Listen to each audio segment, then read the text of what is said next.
Assalamualaikum. Good morning, everyone. My name is Mahotsav. I wish you all a very happy Independence Day. Today is 15th of August. We are celebrating 75th Independence Day in our country. Independence Day is the most important day in our history of India. We got independence on 15th August 1947 from the British rule. On this day, people remember the sacrifices of our freedom fighters. We grateful to our freedom fighters.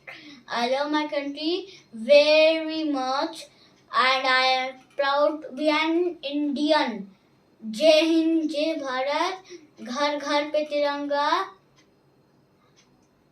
हर घर पे तिरंगा Subscribe our channel Pehlu Dan. Thanks for watching this